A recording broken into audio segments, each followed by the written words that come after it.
Good morning. Okay. All right. We're complete. Okay. Okay. Good morning again. Welcome to the first Advanced Manufacturing Stakeholder Forum.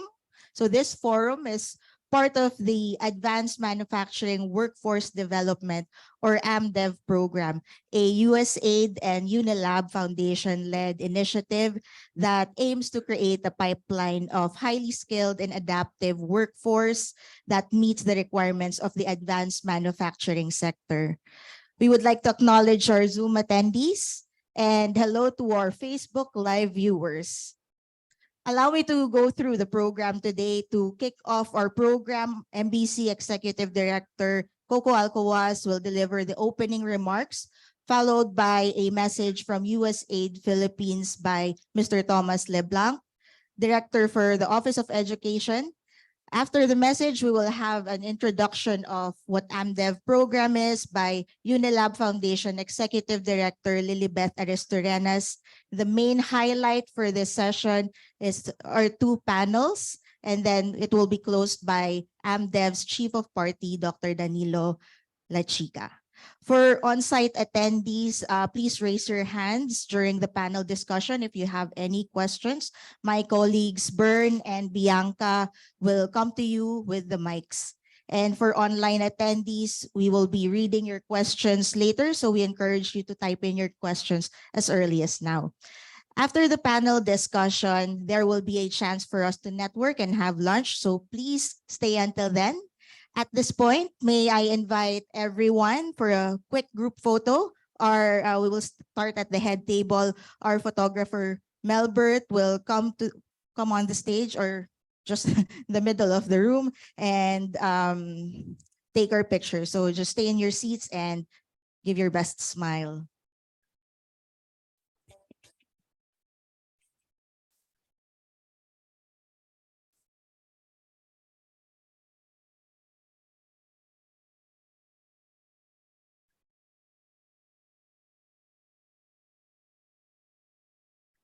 Okay, please look at the camera. One more.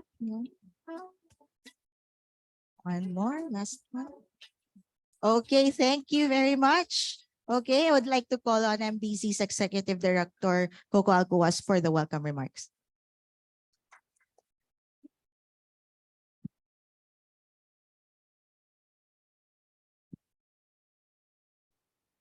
Good morning, everyone. First, apologies on behalf of our chairman, Ed Chua, who had to attend suddenly to a personal matter today.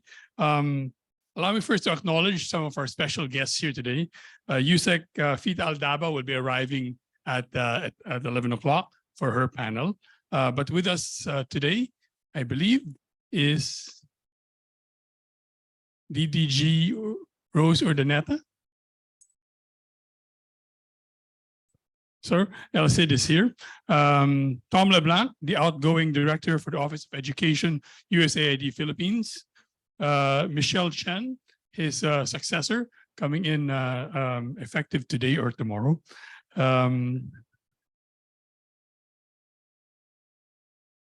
Yvette Malcion, who is the deputy director for the Office of Education, USAID Philippines. And Tan Le, who is the Counselor for Development, the Australian Embassy in Manila. And thank you to all the AMDev, SAPI, Unilab, and MBC members who are joining us here today. Good morning again. I'm very pleased to welcome all of you to today's first AMDev Advanced Manufacturing Stakeholder Forum. As you know, AMDev is the brainchild of Unilab Foundation, mostly of Lilibeth, with the support of USAID and the partnership of 12 organizations, including MBC. AMDev stands for Advanced Manufacturing Workforce Development. Workforce development to us means job creation. AMDev's goal really is to help put in place the education and training needed for Filipinos to fill jobs in advanced manufacturing technologies such as data analytics, cloud computing, artificial intelligence, and others. Filipinos need the skills to fill these jobs, and the fast and constantly evolving job requirements in advanced manufacturing and other industries. And the Philippine economy needs Filipinos who have these skills to compete for the investment that will create these and other jobs. Makati Business Club is proud to be part of this alliance because this initiative is aligned with our mission to help create a job-creating environment, especially in manufacturing. We all know that the Philippines skipped or abbreviated its manufacturing phase. Now we realize we needed to provide better jobs to Filipinos who can't be absorbed by BPOs, retail, and other services. We also need it because if we just import everything and sell to each other, we won't generate the kind of growth that can make us one of the region's most admired economies and societies. At MBC, we look at AMDev, Advanced Manufacturing, as a catalyst for the broader manufacturing sector and economy. The advanced manufacturers that AMDev helps will need the goods and services that can also be produced here, creating more jobs, more and more jobs. We thank our member Unilab for conceiving this, USAID and the American people for their support, and our partners for this worthy project and for gathering us here today to take stock of our first year and focus our energies on the next 4. Thank you and have a good day.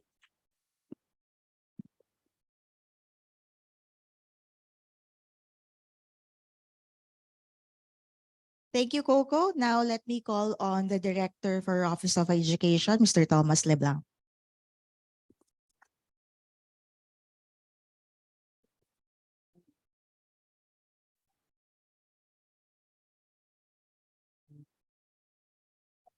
Good morning, everyone. Let me start first with the acknowledgements. Partners from the government, DTI Undersecretary Rafaelita Aldaba, and TESDA Deputy Director General for Policies and Planning, Rosana Urodaneta, Mr. Francisco Alquaz, Executive Director, Makati Business Club, and the host for this meeting, Lilybeth Aristorinas, sorry about that, Executive Director, Unilab Foundation, Dr. Dan Lachica, AMDev Chief of Party, the AMDev model companies, Western Digital, Fast Tech, Amherst, and Belmont, AMDev Alliance partners from System, AER, Bayan Academy, PMAP, Ateneo Cord, MIT Open Learning, MBC and ICCP, and the AMDev PMT. Partners from higher education institutions and the private sector, good morning. So I'm pleased to be here with everyone for the first ever Advanced Manufacturing Stakeholder Forum. I represent the United States Agency for International Development, or USAID. USAID funds international development by improving economic growth, food security, global health, education, democracy, and governance, addressing environmental and climate issues, and providing humanitarian assistance. USAID is one of the largest donors in the Philippines. This activity was designed under what we call the Global Development Alliance. This is USAID's premier model for private sector engagement that helps to improve the social and economic conditions in developing countries and deepen USAID's development impact. Sorry.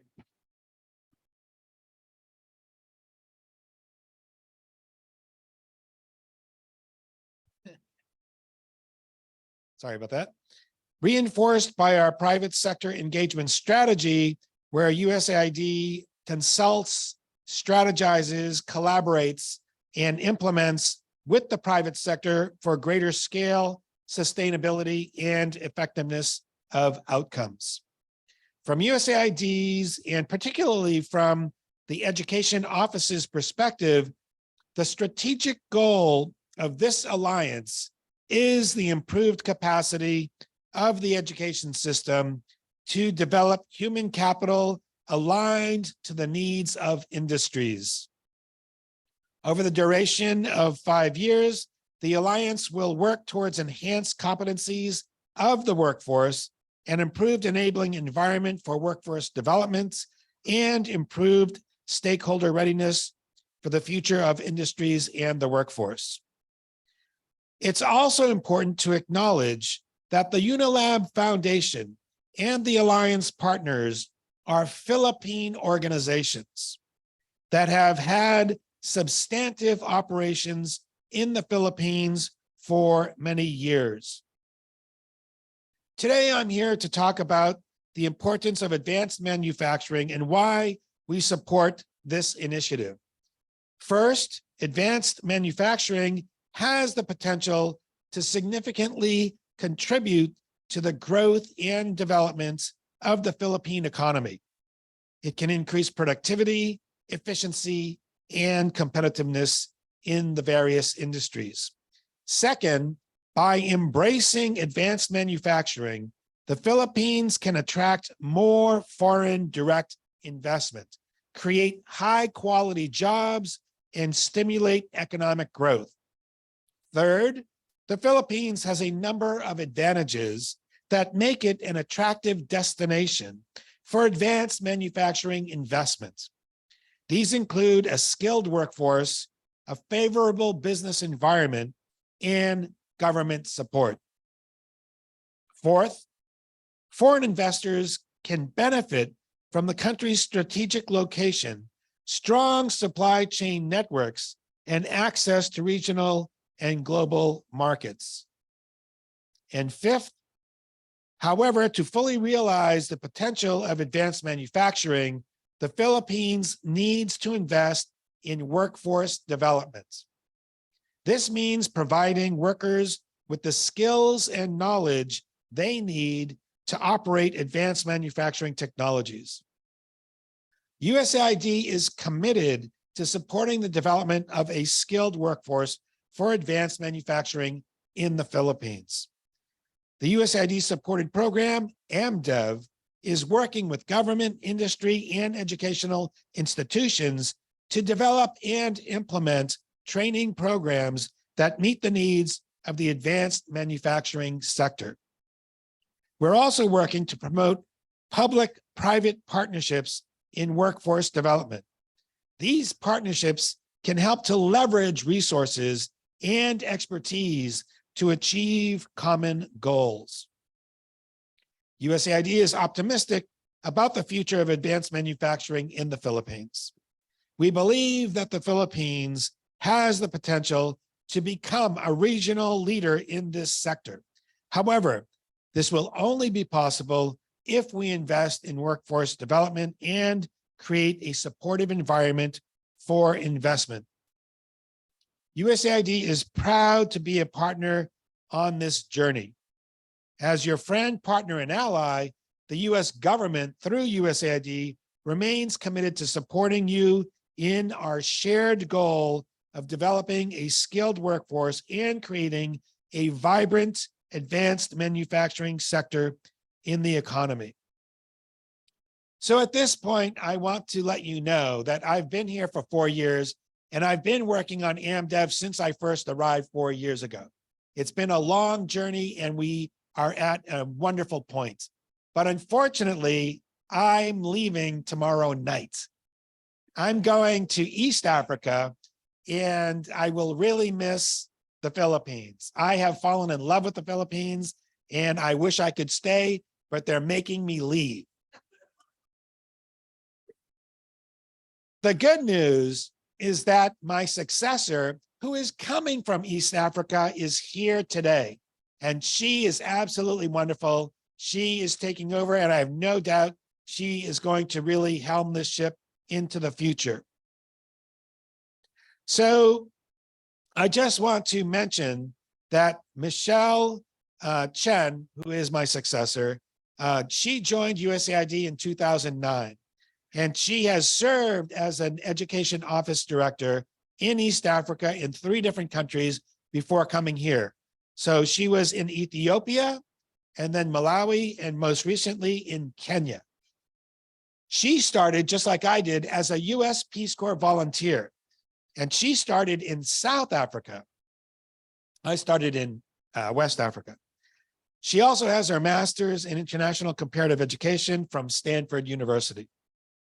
So please help me in welcoming Michelle Chen to the Philippines and into the USAID partnership with the AMDev Alliance. Welcome, Michelle.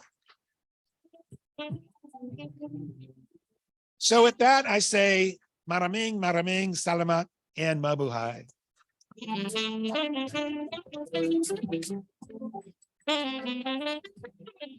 Thank you very much, Tom. And we hope that through AMDev program, advanced manufacturing will become indeed at the forefront of the industries that would accelerate the Philippine economy. Okay, so to introduce everyone what AMDev program is, and I would like to call on stage Ms. Lilibeth Aristorenas, the Executive Director of Unilab Foundation, which leads the implementation of the whole AMDev program.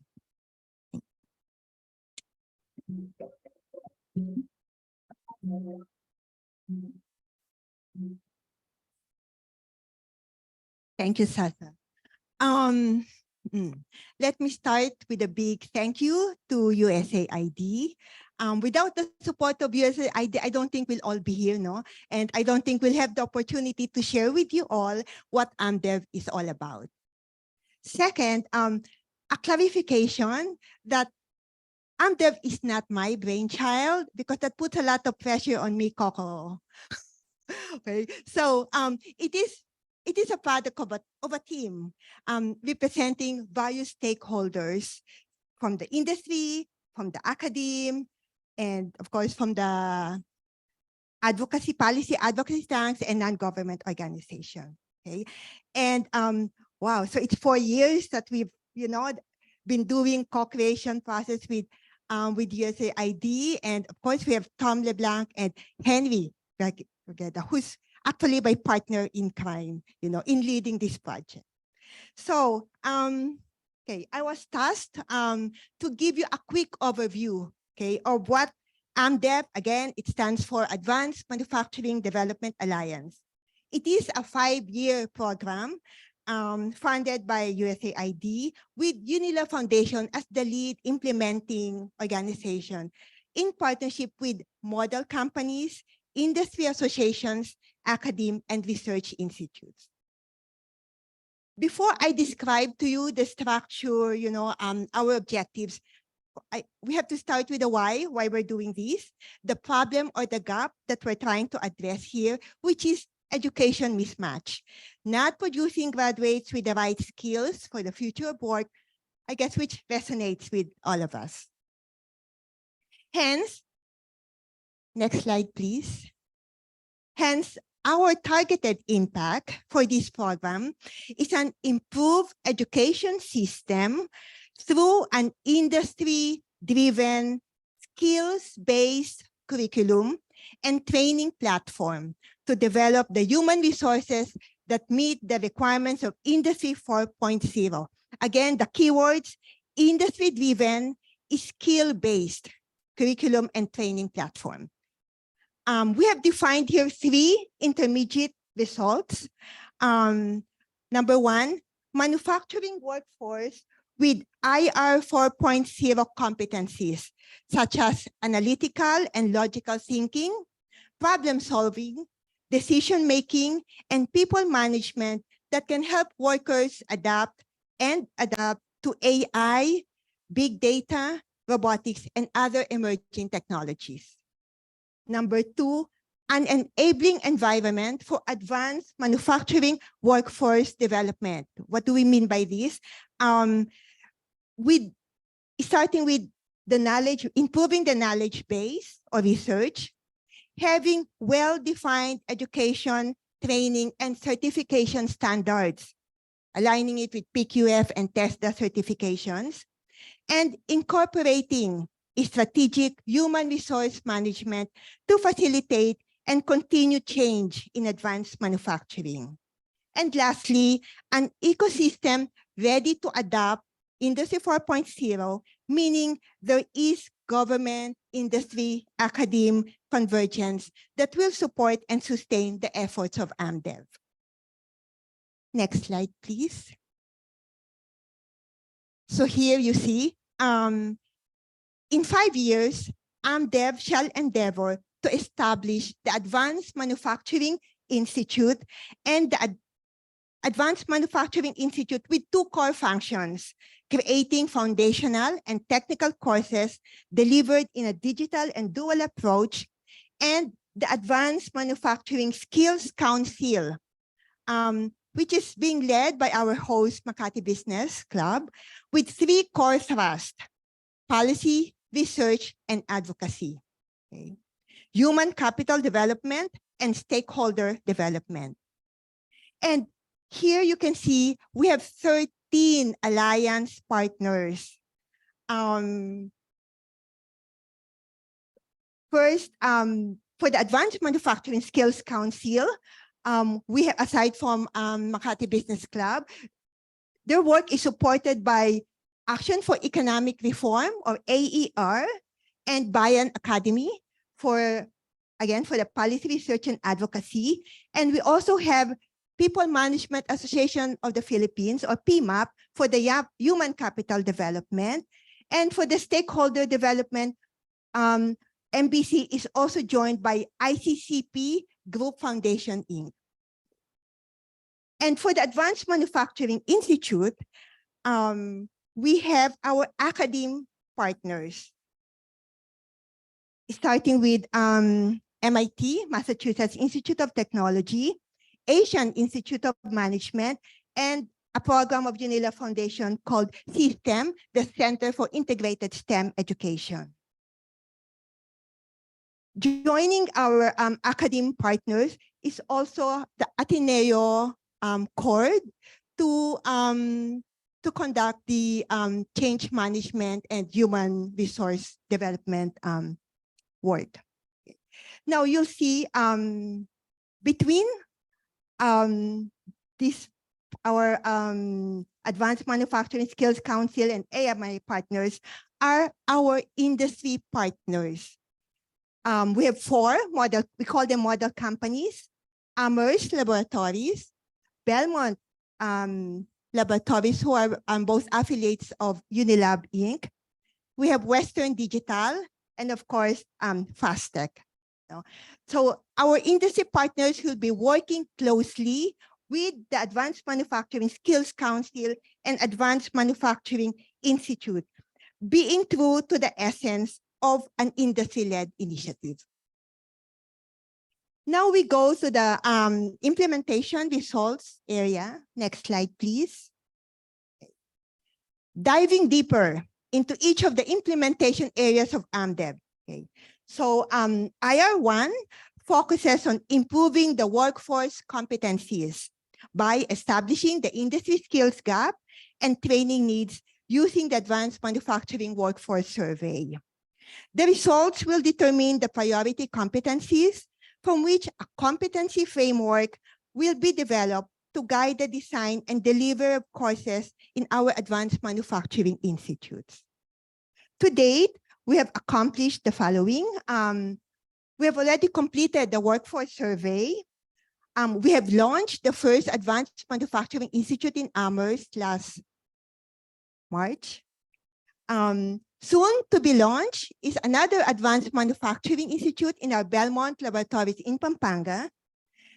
A curriculum architecture on the job role of operators is expected to be completed by the end of September. This is a collaborative project with CSTEM and MIT. Next slide, please. Okay. For IR2, to ensure the sustainability of change, an enabling environment must be created. And AMDev will do this by improving the knowledge base, by producing researches, policy briefs, and other knowledge products. The competency framework developed in IR1 will also be aligned with the Philippines qualifications framework. The program will also develop advanced manufacturing sector skills training and assessment standards that match that of TESDA and other recognition and certification bodies. To facilitate and continue change in advanced manufacturing, human resource management has to be in the picture. It has to be aligned to the needs of Industry 4.0 by developing one, a competency framework for strategic HR. Two, professional development programs. Three, a process guidebook. Four, certification process for strategic HR, and establishing a community of practice among HR OD practitioners. And this work is being led by our partner, Ateneo Cord, to be supported by PMAP. So far, for IR2, AMDev accomplished the following. A research agenda and framework has already been completed by our partner, Action for Economic Reform. Priority policy areas identified. Focus group discussions for the strategic HR competency framework is to be completed soon, by end of September. Okay. Next slide, please. Okay. Now we go to IR3, the last IR for the project. At the heart of the sustainability of AMDev is improving stakeholder readiness. That means to set up, operationalize, and institutionalize the Advanced Manufacturing Skills Council and its secretariat. Develop and implement a marketing plan for the courses that will be developing to be shared with the other industries. Develop a network of HEIs and technical skills education providers. Develop and implement a policy advocacy plan and provide technical assistance to DTI, supporting the development of the Philippine Strategic Human Capital Development Plan for Advanced Manufacturing. Okay. What have we accomplished so far? We have organized already the Secretariat for the Advanced Manufacturing Skills Council. We have already drafted a marketing plan for the courses that will be developed within the Institute. And of course, we have established the partnerships with key government agencies. Next slide, please. So we have managed to form connections with TESDA, DTI, and DOST. I think who are all present here. For TESDA, our Chief of Party, Dan Lachica, in his capacity as President of SAPI, signed an MOA last August 24 to lead the National Industry Board for Manufacturing.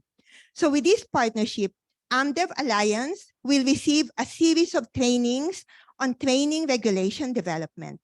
The training will help the Alliance develop TRs, competency standards, and competency-based curriculum for AMDev courses.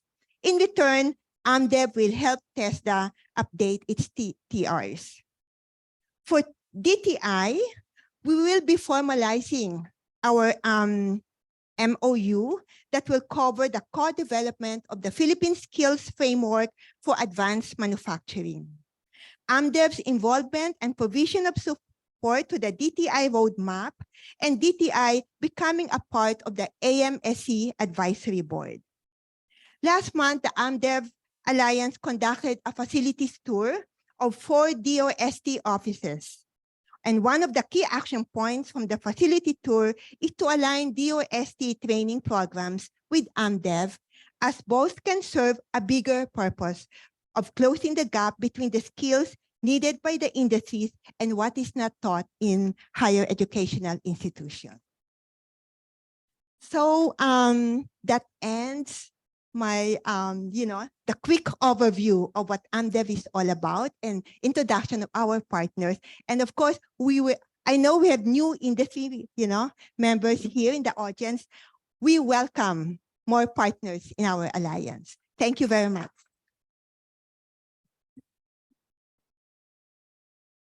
Thank you, Ms. Lilibeth. So I hope everyone has a better understanding of what AMDev does. And if you need more information, feel free to reach out to Ms. Lilibeth, Sir Dan, and some of our alliance members who will speak before. So Continuing the knowledge sharing of AMDev, allow me to introduce our first panel from the AMDev Alliance to be moderated by MBC Executive Director Coco Alcoas. So first panelist is Dr. Danilo Lachica. Dr. Lachica is the Chief of Party of the AMDev program and also serves as the President of the Semiconductor and Electronics Industries in the Philippines Foundation, or SAPI. The next one is Attorney Nepomuceno Malaluan. Attorney Nepo is the Senior Fellow at the Action for Economic Reform, AMDev's Alliance Partners on Policy Reforms and Discourse. And our third panelist is Dr. Al Serafica. Dr. Serafica is the Executive Director for the Center for Integrated STEM Education, or SYSTEM, who spearhead the development of AMDev's Advanced Manufacturing Workforce Survey together with the Massachusetts Institute of Technology Open Learning. Now handing the floor to Coco. Thank you.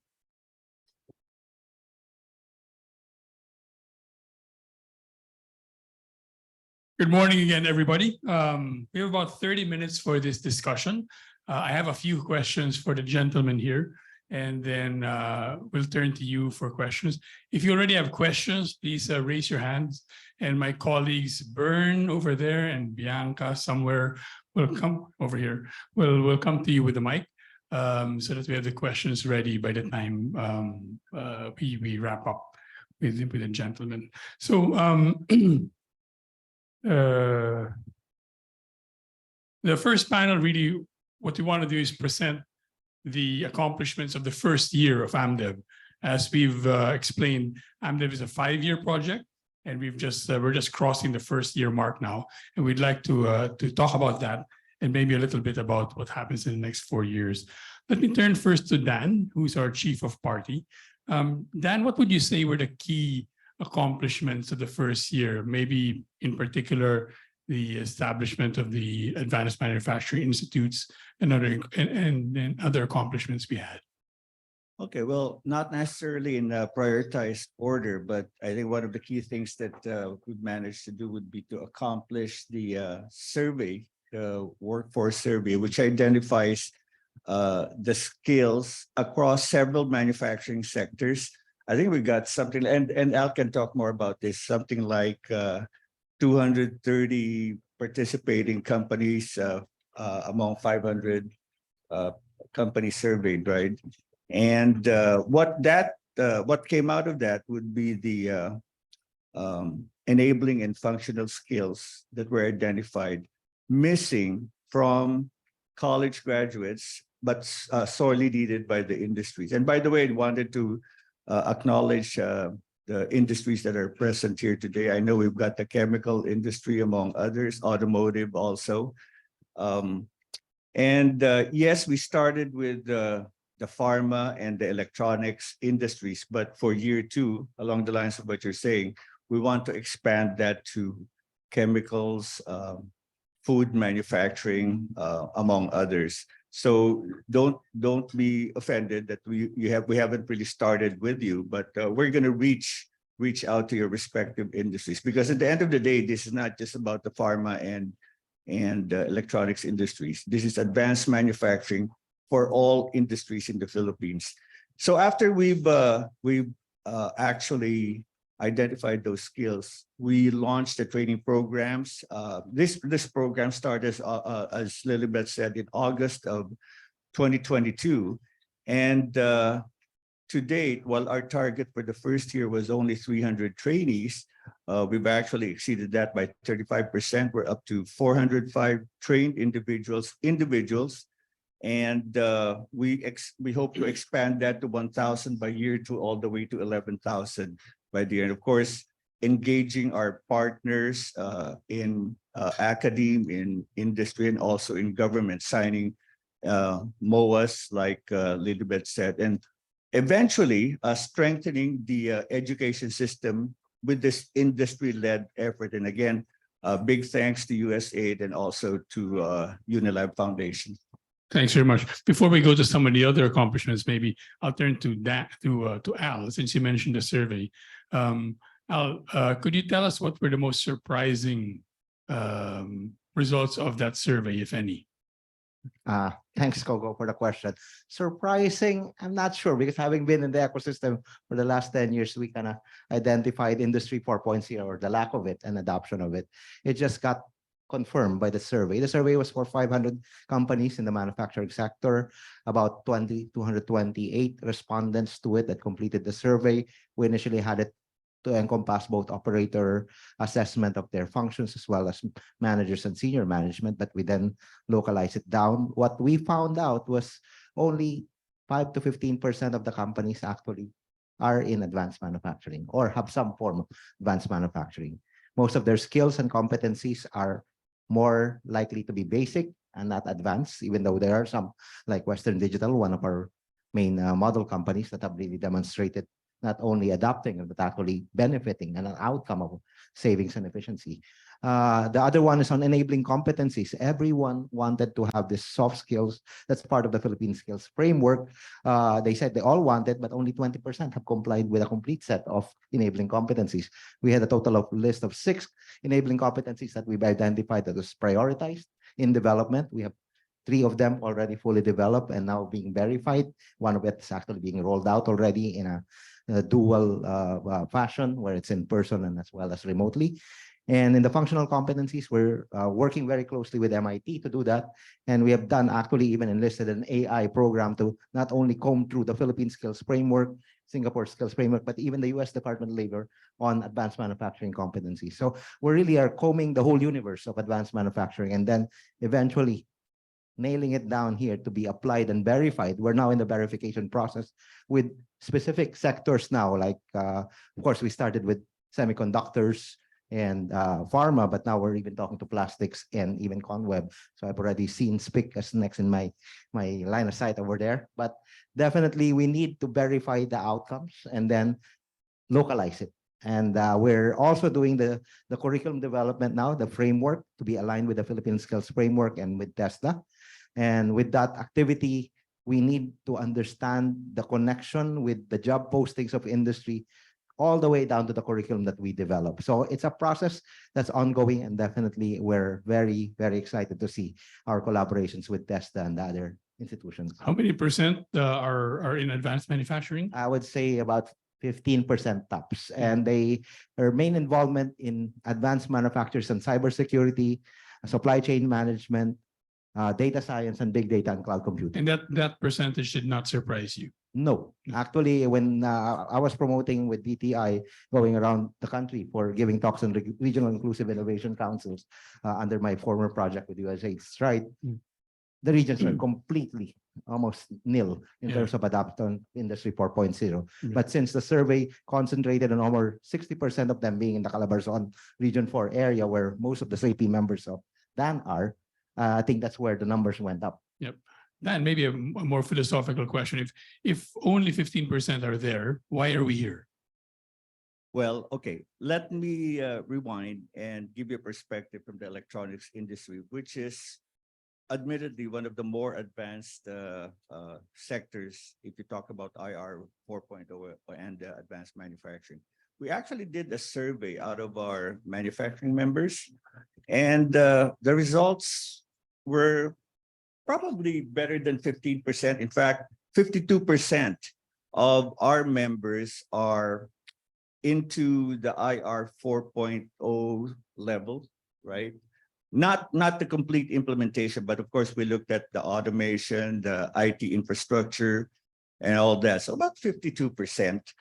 But why, if you look at the population, why are we down at 15%? Well, there are a lot of reasons. First of all, some industries are not even close to IR 3.0. Maybe not IR 1.0, but IR 2.0, right?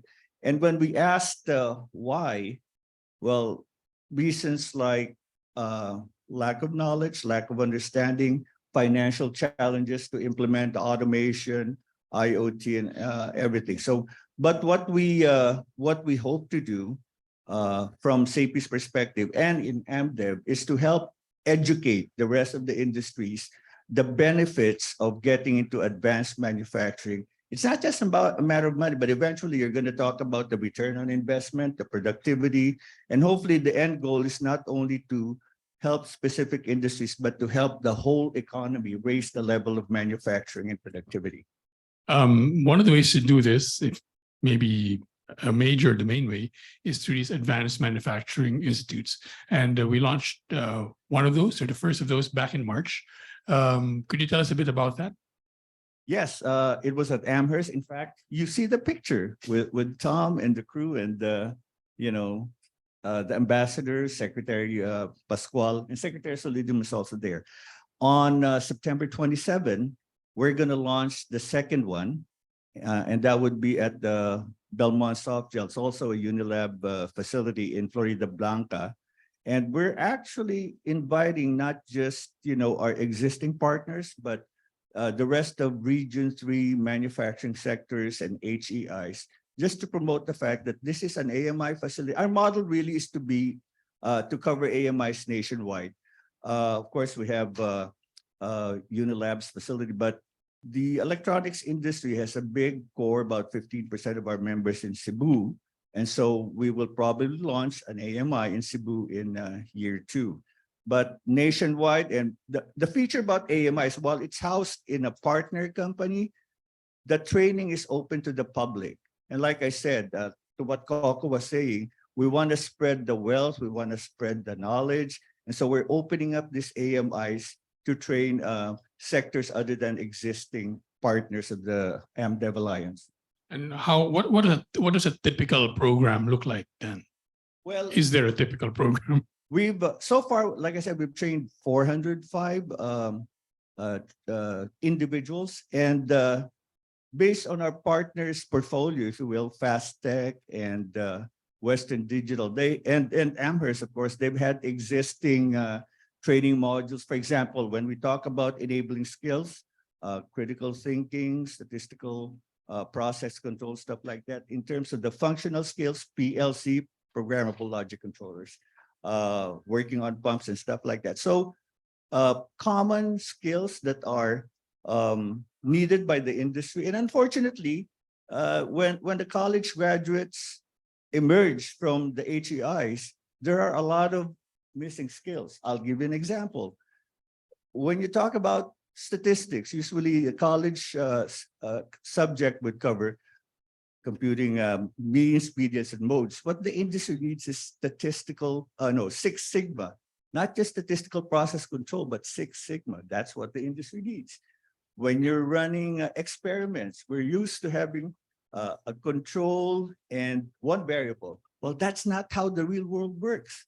We need design of experiments. So these are the kinds of skills we want to develop and share across the board. And again, to raise the level of awareness and competitiveness and productivity of the industry. You said these will be housed within a partner organization, it'll be open to the public. I don't know if that's happening already now. How open to the public are they going to be? Can somebody walk in?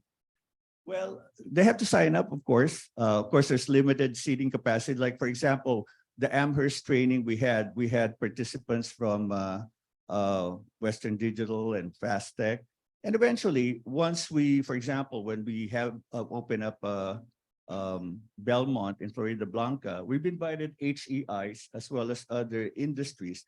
They just have to communicate with us, and we'll actually have a course portfolio already with course codes and everything. And so we will publish a schedule, and they can just sign up for the particular courses that they're interested in. Thanks very much. So it's good to hear what's happening at the practical level. I'm going to turn to former USEC Nepo here to talk about the policy side. What kinds of policies do we need to work on, or are we working on, in order for this environment to flourish? Yes. Well, I'd like to start by giving a context on which to anchor our policy advocacy. I think what sets the AMDev project apart is our mobilization of industry, not just to identify the gaps and priorities for skills development, but actually to be a co-creator of the curriculum and training programs oriented towards advanced manufacturing. and to deliver it themselves through advanced manufacturing institutes, which are industry-embedded training facilities.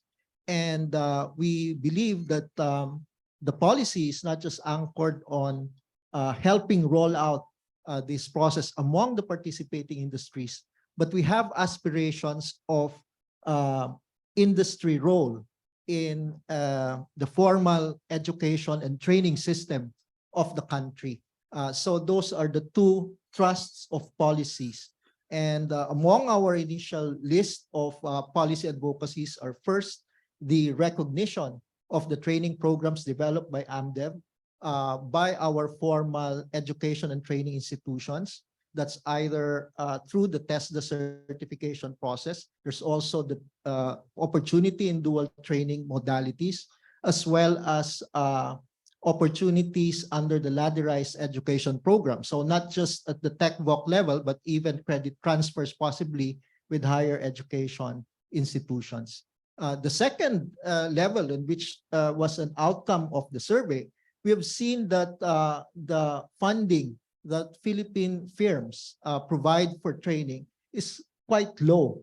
And therefore, there needs to be an encouragement and mechanisms for sustainable financing of industry-provided training and skills development. And we believe that tax incentives and scholarships would help, but it might be important to really look into a sustainable financing model.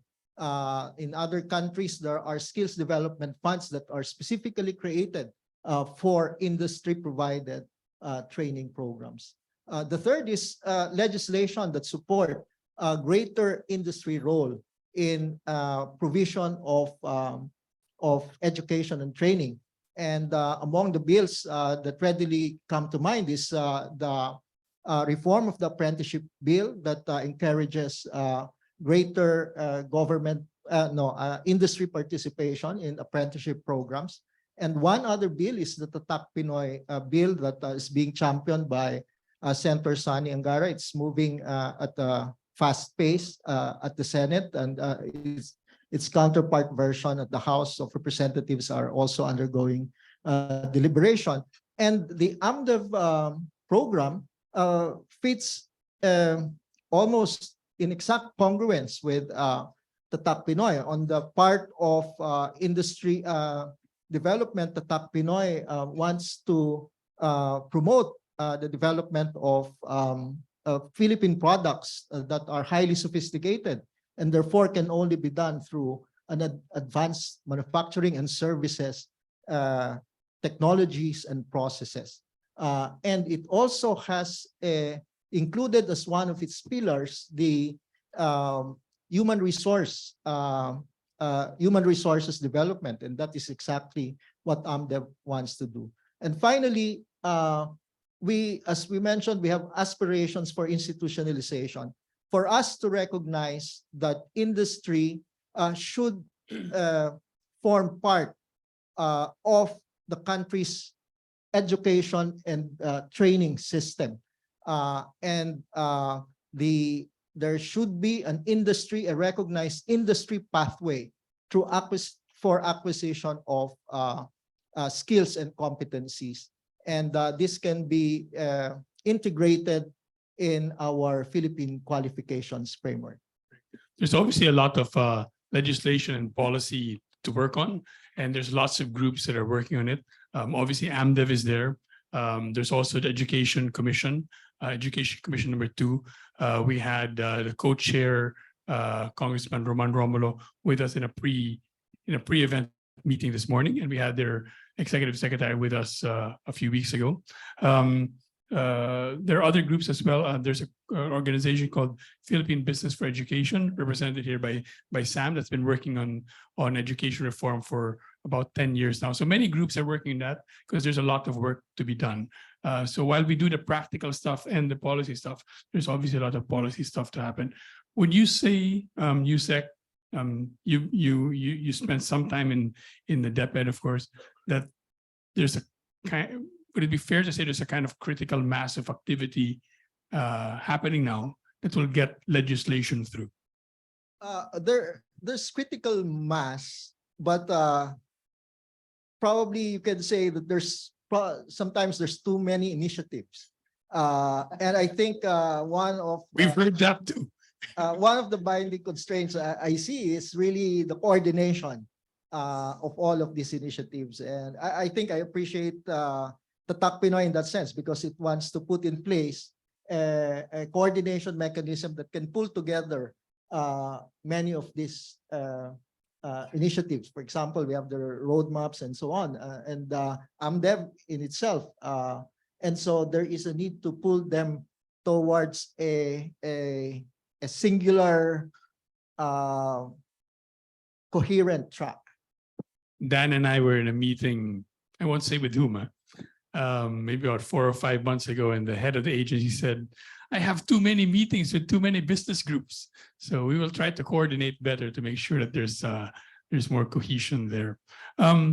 Could I ask, what do you think is, Dan, I'll turn to you. What do you think is the main priority or the main achievement we're going to see in the next 1 year? Well, actually, our ultimate goal really is to strengthen the education system through an industry-led initiative. I think this morning and earlier today, we've heard that there's a lot of initiatives, there's a lot of programs, but a lot of them are stalled because, bureaucracy or other priorities, right? But, when industry works in partnership with government, in partnership with the higher education institute, and of course with, sponsors like USAID, and I'll also mention the Australian government, because through PBED, we did a benchmarking trip to Australia, right? Things will happen. And so, for instance, our year 1 goals, we've exceeded the goals, and we plan to do that.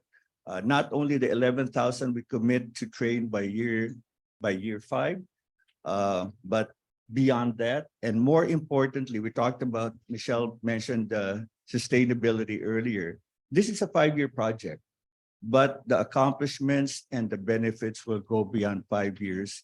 Hence, with MBC shepherding the Advanced Manufacturing Skills Council and propagating more AMIs nationwide, I'm very optimistic, even beyond the life of AMDev, this initiative will bear a lot of fruit. I was supposed to ask Dan the question about sustainability, but I'm always scared to ask that because he'll turn to MBC and say it's our job. But actually, part of the job that MBC did take on was 5 years from now, when the USAID part, I hope doesn't completely end, but I don't know if that's the case, that there will be an advanced manufacturing initiative that will continue. And the reason why we have stakeholder forums like this and other activities is try to get more and more stakeholders, whether you're already in the industry or outside the industry, to join us, so that when it comes to the 5-year mark 4 years from now, as Michelle told us earlier, that's not the time that we should be starting to talk about how to make this sustainable. We just start to work on it now.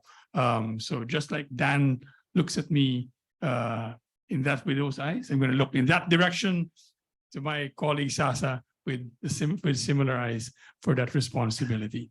I'm going to turn to the audience now. If you have any questions for our panelists, we have about 10 or 15 minutes. There's one in the middle table. Please introduce yourself, and if you could keep the question brief. Thank you very much. I'm Jeffrey Mijares, the Executive Director of SPIC. You have to tell everyone what SPIC is. Samahan sa Pilipinas ng mga industriyang kimika. Otherwise, they might think it's a rap group. Chemical Industry Association of the Philippines. I'm asking this question because I would like to take a look at the advanced manufacturing. There is a sales program of the PRC, Professional Regulation Commission. They call it the Career Progression and Specialization Program. There are 3 levels. Level 6 is the entry point. When you graduate from engineering or any professional course and you pass the board exams, you get a license to practice. So that's the entry level. And then the level 7, that is when you get the specialization of at least 7 years of experience. So, but then you do not get yet the specialization itself title. And the title at level 8, level 7, level 8 will be already included in your professional identification card. So I think it is AMDev should coordinate with the PRC, because there are two tracks in the CPSP program of PRC. The academic track, that is you go into advanced master's degree, and then the PhD level. And then the professional track for those who have no opportunity to continue studying in the graduate studies. So you develop that in-house in the factory itself, or many other factories where you are assigned to. So that's what do you have any plans of coordinating Thank you. with the Professional Regulation Commission with regards to this? Thank you. Yusek Nepo? Well, when we said that we have aspirations to really evolve and develop an industry pathway through acquisition of competency, skills, and knowledge, and industry being a critical provider and part of the education training system, it means that invariably we will have to work with the formal educations and skills conferment agencies of the department. So it will depend, not just with PRC for regulated professions, as you were mentioning. If it is through a credit transfer with the higher education institutions, obviously we'll have to work with higher education institutions and CHED. If it is within a tech walk track, then with TESDA. But it is a recognition that that industry plays a role, as you mentioned, even for regulated professions. There are certain levels of advancement that can only be attained through embedded work in a workplace. So we're talking about the same thing. Thanks or very much. similar. Quick one from Dan. Comment. I have a somewhat different perspective. Talking about PRC, some of you may be surprised, but in our industry, and there are several electronics industry members here, the only positions that would require a PRC license would be the electrical engineer that signs schematics and the mechanical engineer, because these are government requirements. But for a process engineer, design engineer, quality engineer, we don't need it, because it's more of skills rather than the certification. We don't need it, and we don't want it, right? We don't want it, Okay. right? But having said that, we value the a universal acknowledgement of a skills framework, right? And that's why, while we're working with DTI to kind of lead the charge towards PSF for advanced manufacturing, we'll also want to work with TESDA being the secretariat for the PQF. We'd like to reconcile those skill levels and match them, right? Because as you know, level 6 is BS graduate, level 7, masters, etc. Can we just talk about the same vocabulary, the same level, the same skills, not only for the Philippines, but when you talk about ASEAN and the ASEAN reference qualifications framework? So that's kind of my personal opinion. So there. Thanks very much. Before I call on Bobby, let me just acknowledge the arrival and presence of Yusek Fita Aldaba of the DTI. Yusek Fita will be in our next panel. Bobby, could you introduce yourself? Bobby Batumbakal from the chemical industry. We're delighted to see I'll tell you a little bit more about Bobby. Bobby is the former head of Dow in the Philippines. Yeah, He's also the present or future head of SPIC. Present or future? past. Present or fast? Past. Present or past? Okay. And is my consultant when it comes to manufacturing. Thanks, Bobby. Coco. Thanks, Coco. We're delighted to see the progress of advanced manufacturing. We heard about it at the start, And just like a lot of industries were asking, "Oy, bakit sorry, why was it just semicon and then a couple of pharma?" And so in a way we're happy.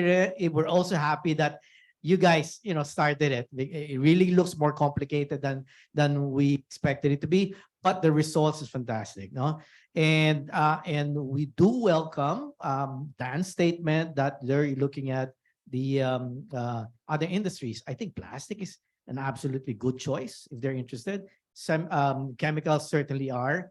And as you know, we probably 22 subsectors in manufacturing, no benefit. So the question is, as you know, in any industry, you've got global multinationals, as well as homegrown, as well as SMEs. No, how do we address? Are the needs different for this kind of companies, and how do we address the different needs of those different profiles of companies? I can try first, Bobby. When we formulated the curriculum framework for specific now for operators, for input coming from the two model companies who are in semiconductors and one in pharma, we try to go beyond what they have in way of their work functions and skills requirement.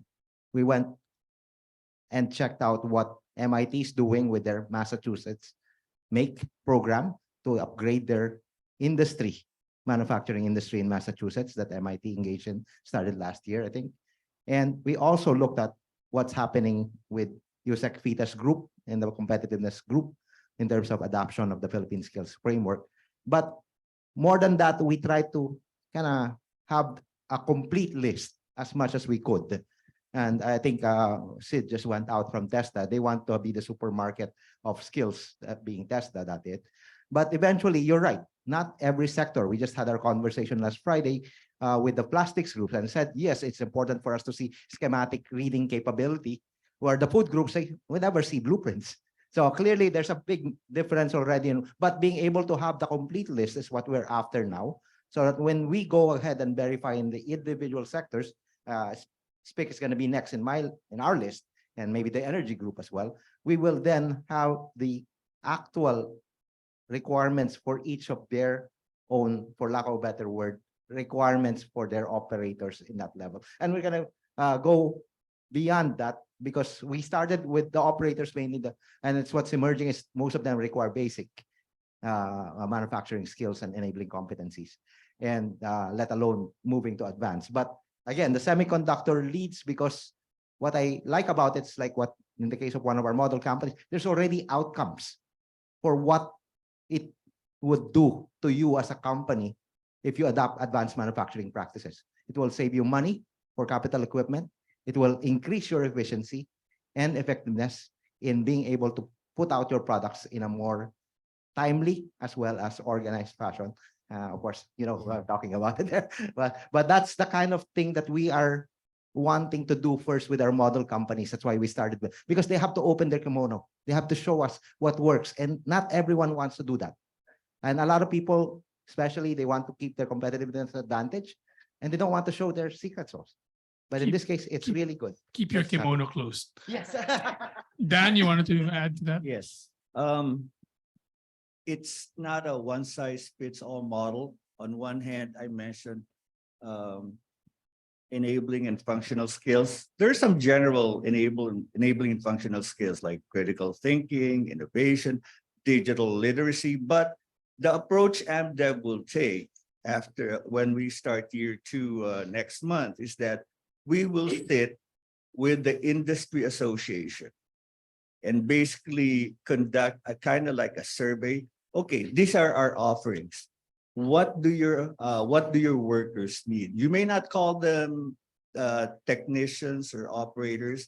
What do they need? So we're going to customize it with your industry, so it becomes of value to you. Okay, and so when we offer these courses, yes, there are general, but especially for certain sector, when we expand our reach to your sector, we will get your inputs for sure. And so that's how we'll proliferate the training for your group. And you answer the one across industries, but between, say, a global multinational and a domestic medium scale, because you can imagine when you talk about plastic or food, siguro 80% are domestic medium-sized companies. No, will it be different? Will the experience and the results in advanced manufacturing system, will it be different for these types of companies?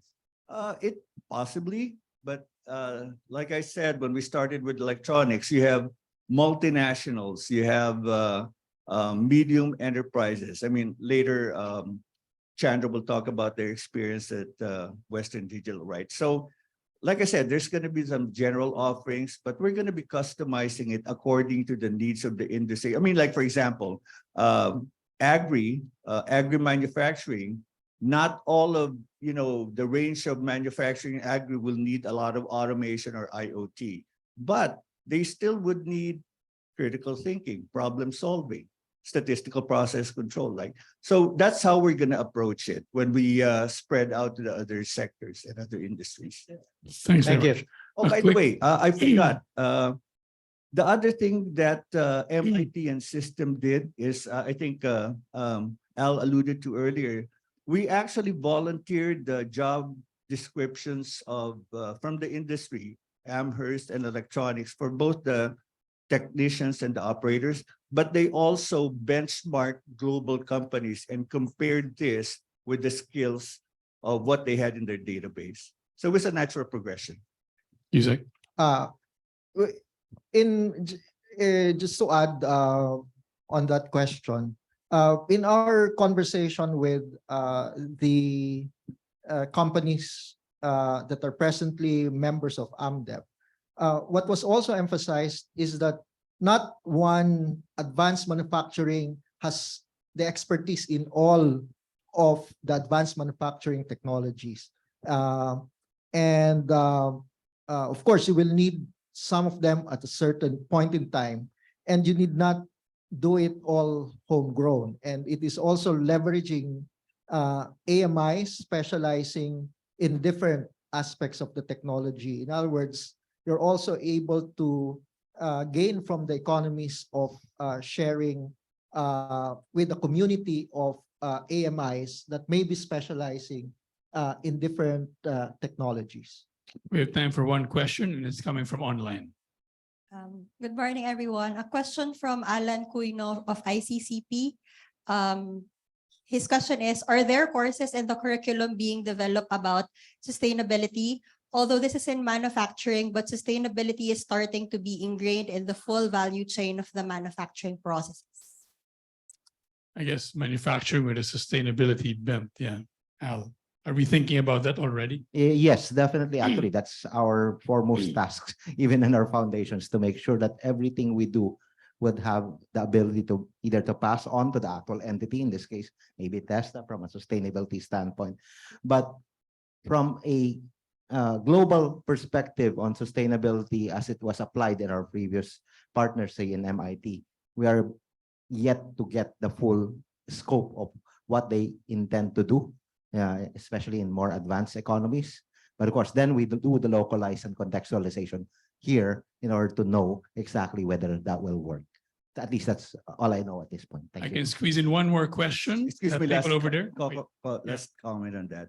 When we were doing the assessment of the trainees and the subjects, the survey actually that initially was launched did not have that sustainability as a priority. However, there was one of our model companies actually ran a class on greenhouse emission, right? Yeah. It was Fast Tech, right? And so we talked to Henry and said, hey, why are we missing this sustainability ESG thing? So we have one course for that. We're going to expand it because it's really an important aspect, not just for advanced manufacturing, but for our whole global community. Thanks very much. Yep, middle back table. Thank you. Yes, hello, good morning. I'm Elsie David representing SPIC as its external VP, and I also represent JG Summit Petrochemicals Corporation. I was from the UP Department of Chemical Engineering before I joined industry. So my comment is about Bobby's question earlier, I really think that when we get to speak, we will have to define first and foremost what done means. Will we be able to have achieved when we say that we have done what is acceptable as far as AMDev is concerned for the chemical industry? The chemical industry has a current industry roadmap up to 2028 and is up for another roadmap from 2028. So this is really very timely for the chemical industry. Thank you. Thank you very much. With that, I'm going to close this panel and I look forward to the next one. Please join me in thanking this excellent panel today and all of you for your questions and your attention. Thank you very much. I hope everyone is back for the second part of the program. Our second panel will be moderated by Mr. Carlos Sagun, the Executive Director of Bayan Innovations Group. Our panelists are as follows. Under Secretary Rafaelita Aldaba, a researcher turned policymaker, she was highly instrumental in crafting and leading DTI's roadmaps and plans, such as the Industry Roadmap Project, Comprehensive Automotive Resurgence Strategy Program, Comprehensive National Industry Strategy, Inclusive Innovation Industrial Strategy, or I3S, and the new industrial policy known as the Science, Technology, and Innovation-Based Industrial Strategy. She also initiated DTI's innovation in Industry 4.0 activities such as the Industry 4.0 Pilot Factory, Regional Inclusive Innovation Centers, Artificial Intelligence Roadmap, Philippine Skills Framework, Creative Industry Development Program, along with the crafting of the Strategic Investment Priority Plan, among others. Please welcome Yusek Pita Aldaba. Our next panelist is, hold on. We have a change in panelists. Our second panelist is Mr. Chandra Namirtham. Chandra is the Vice President for Asia, Head Media Operations with over 20 years of executive leadership experience in storage manufacturing. He leads 16,000 strong operations of Western Digital's manufacturing sites in the Philippines, Thailand, Malaysia, and China. Among his many achievements in the Philippines is the development of Western Digital's business continuity management system to ensure operations resilience amidst calamities and natural disasters. His leadership has been recognized by the government and industry as Employer of the Year, Environment Project Awardee, CSR Awardee, and Hall of Fame Awardee over multiple years, with him being also awarded as the CEO of the Year. Sir Chandra. Our third panelist is Mr. Alan Timonera. He has over 30 years of industry experience and has worked on various electronic technologies from inception to its eventual business adoption for global trade and commerce. His work focused on power semiconductors and electronic systems, which are now present in electric vehicles and renewable energy applications. Most recently, he has been involved in the development of data-driven intelligent systems. Sir Alan, thank you for joining our panel. And our last panelist is Director Elcid Castillo. Mr. Castillo is a public service worker at the Technical Education and Skills Development Authority, or TESDA. He has been with government service for almost 25 years.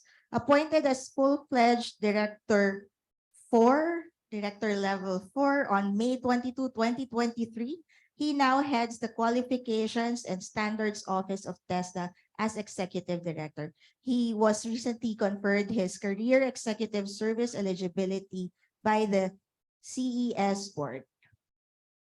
Director Elcid, please join us on the stage. Thank you.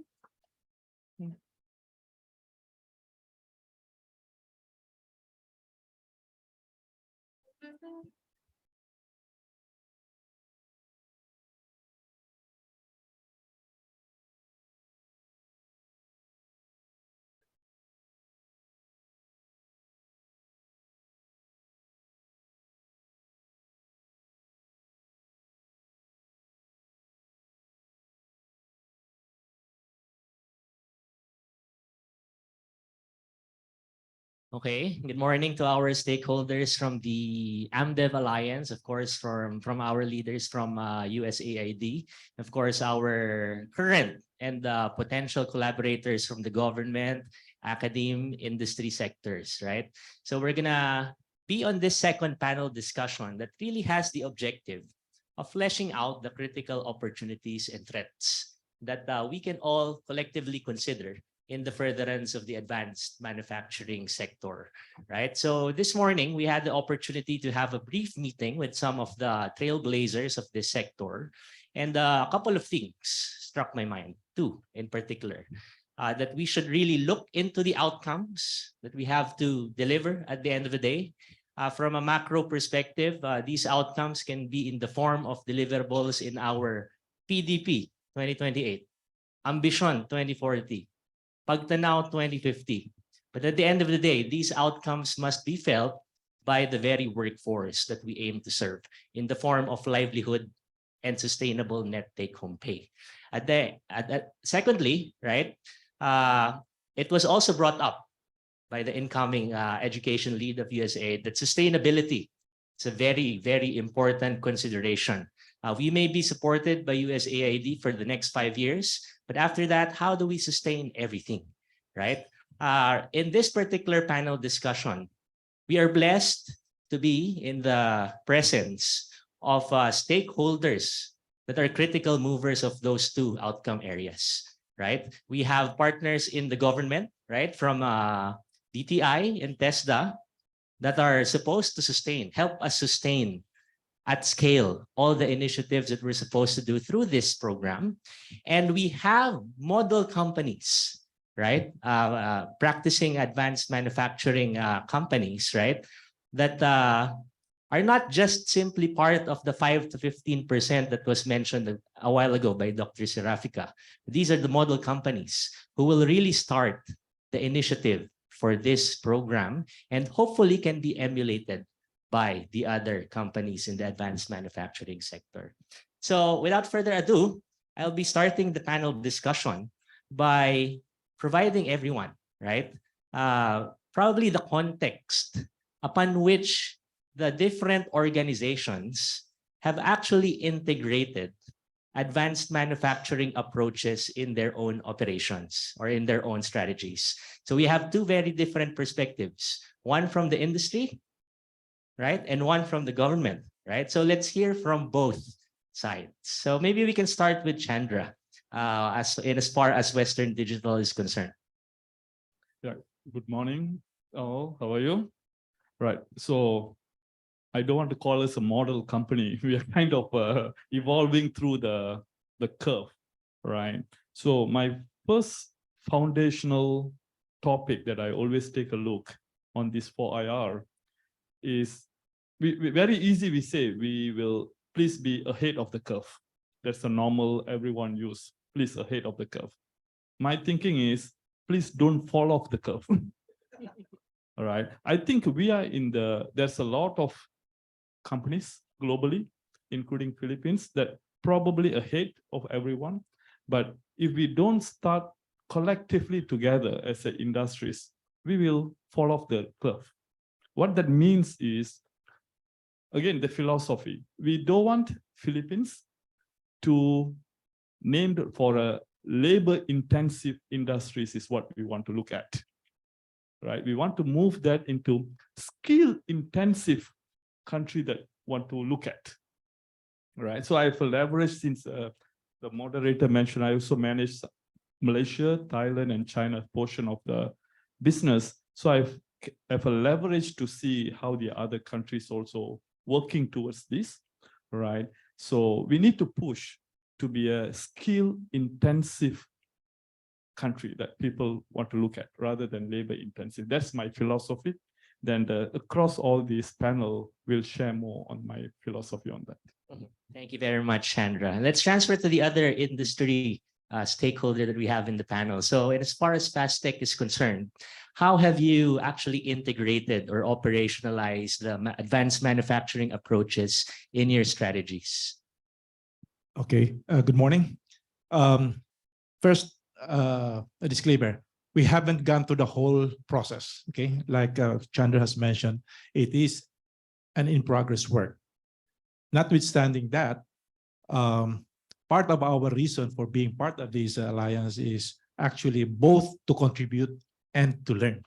Okay, that province is not limited to companies in the semiconductor or electronics industries.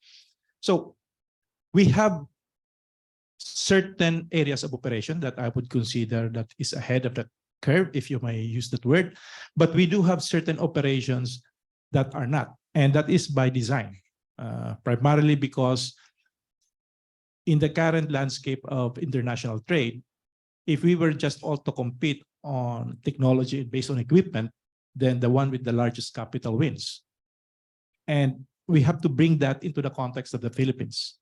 So when we talk about IR4 in the case of FastTech, our roadmap is not so much on smart automation, but rather the use of cognitive computing, okay, as a branch of another area where we can gain competitive advantage. So I'd just like to put that out there ahead in this discussion, that we don't want to communicate that IR4 is about fancy automated equipment.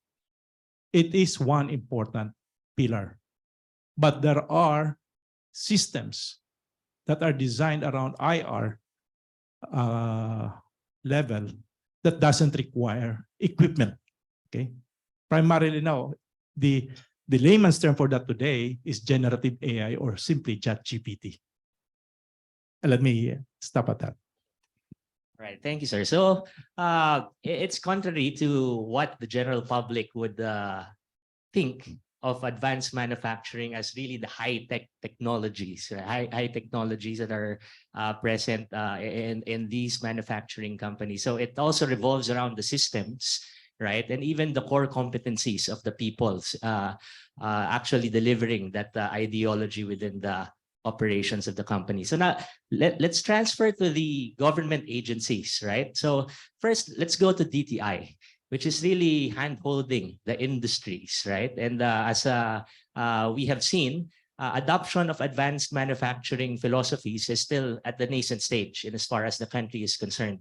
What are we currently doing to push for more magnitudes in adoption? Yeah, good morning, everyone. And first, I would like to share as well the new industrial policy of the current administration. It's going to be science, technology, and innovation driven. And this is important in order for us to grow globally competitive and innovative industries. Competition is really, I mean, so tough. And hence, given that our neighbors are already adopting these new technologies, it is really important for us to do the same and pursue digital transformation and support our industries as they transition towards the adoption of these new technologies. And I would also want to mention that as we adopt these new technologies, the purpose is not to replace or displace our workforce, but it's really to augment the productivity of our workforce in that, because that's the only way by which we will be able to improve our competitiveness. But at the same time, we are adopting advanced manufacturing, not only for us to improve our processes, improve our competitiveness, adopt more sustainable approaches, because these new technologies are really important in terms of adapting processes that would enable us to utilize or use energy more efficiently, along with raw material inputs. So it really equips us with the necessary approach and processes that would enable our processes to be more efficient. That way our costs would go down and hence lead to improvements in our productivity and competitiveness. But at the same time, we are adapting these new technologies as a way for us to become more innovative, pursue more innovation that would enable us to create new products, new services, new business models. So part of the pillars of the STI-driven industrial strategy that I mentioned earlier really is embracing these new technologies and at the same time supporting the creation of more innovative MSMEs and startups. And I think we cannot overemphasize the need for reskilling and upskilling the workforce, investing more in human resource development, because this is really the only way by which the Philippines would be able to leapfrog. There's so much I mean, we are all aware in terms of the growth trajectories, in terms of the stages of development of manufacturing in other countries, particularly our neighbors in ASEAN. But we believe that through the adoption of these new technologies, we will be able to leapfrog. And we have lined up a lot of programs, maybe I could mention them later, a lot of digital transformation programs utilizing the promotion of artificial intelligence along with the other Industry 4.0 technologies, as well as the Philippine Skills Framework, which I could discuss later. Okay, thank you, ma'am. From an industry logic perspective, Yusek Fita mentioned the importance of building human capital, and TESDA is a critical player in that, particularly for the TVET sector. So, Sir Elcid, can you tell us more about the programs of TESDA to purposively integrate the advanced manufacturing in your own programs? Okay.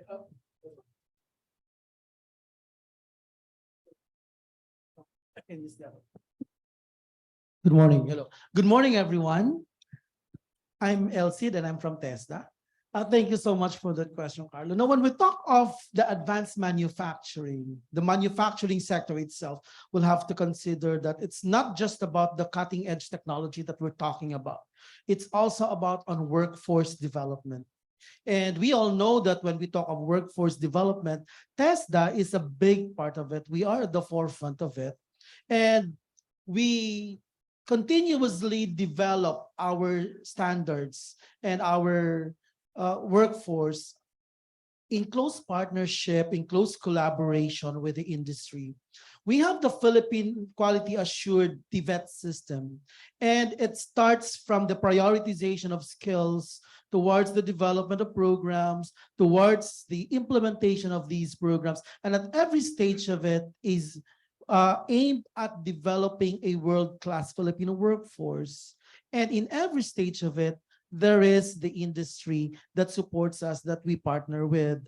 Now, when we talk of manufacturing in this instance, it's not only about, as I've said, the technology, but also on its significance that is beyond economic metrics. It's a potent force. It's a good area for job generation. And by nurturing this, we are also nurturing our workforce. We are also creating a good pool of workers through our competency standards, through our training regulations, through our competency assessment tools. And when we talk of technology, we also make sure that the standards that we have are also adept with what is in the current situation now, what is in the environment now.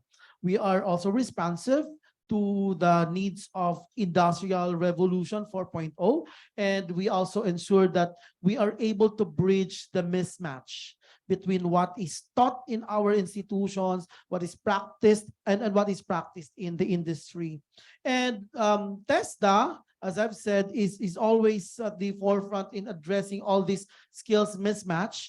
And it's in close partnership with the industry, of course, as we continue to transition into the latest, into the current situation and what lies beyond. So through our comprehensive training programs and, of course, our dedicated upskilling initiatives, we hope that we are able to bridge this gap and ensure the continued competitiveness of our workforce. So we always ensure that our industries are able to utilize our competency standards and our training regulations, and that our workers are given the opportunity to become skilled and be certified. Thank you, Director Elcid. So I'll pick up from your point on skills mismatch, because I think that's a question that's on the mind of a lot of our participants in this forum, right? And I'd like to ask our industry counterparts regarding this, because in the spirit of having an industry-led program, maybe we should hear their thoughts on it and maybe make it a primary consideration in how we can approach it. So what seems to be the root cause of the prevalent skills mismatch, whether it be at the higher education level or at the TVET level? Maybe we can start with Sir Halan of FASTEC. Okay. I wouldn't probably be able to pinpoint the root cause today, but confining that to the experience of FASTEC, skills mismatch has always existed in varying degrees. Okay, but I would like to reduce that scope in definition by saying skills mismatch at a more regional level. In this case, for example, we're located in the Calabar zone area, so we are more particular about the higher education or schools, vocational schools within that region. That makes it quantifiable, measurable for us to deal with the mismatch that happens. And in particular, most of the companies, I can only speak for the companies in the electronics and semiconductors, because we share notes. We have since then addressed this through in-house custom trainings. Okay, that has always been part of our business plan. We take a big chunk of our time. As we say, half of what we do is learning, the other half is doing the products. Now, today, that has become an insufficient model. Okay, I guess it's all about, you have Gen Z in return that turns out to be a high turnover factor. I don't know an industry sector that is immune to this phenomena. And so we realize that take a training that takes place 6 months and you can even hold on to that person for 6 months creates a big business issue for us. And we have to look beyond, and that is where we decided some years back, 10 years back, to take a more active role in working with the academic partners we had. We went beyond what you would call the traditional partnerships characterized by scholarships and on-the-job trainings. That doesn't work anymore. It is part of it, but it is not sufficient. Part of those things that we did was we actually had to bring in faculty and convince the school that you need to bring that faculty in for reverse immersion. 1.5 years, depending on the type of program you would like to do. They go back, they tweak, they put the right softwares there, and the students are actually sent back to the partner company for their thesis and capstone. And when these students graduate, as they say, they hit the road running on day one because they're familiar. So that's one of the frameworks that we did. The other one was, we said, okay, we will sponsor your faculty for higher education. After that, we need you to allow them, spare some of their time, take some teaching load off, work with our technical teams, and we will provide salary augmentation. We want these trained faculties to stay with academe. But that won't happen because academe cannot compete with industry. So addressing skills mismatch on the surface is not going to work. It takes commitment, perseverance to see through the program. We don't see results in 2 years. We have to invest, convince them that staying in academe without losing the opportunity to earn. It's an out of the box. I don't know how it would succeed in a different setting, but that's what worked for us.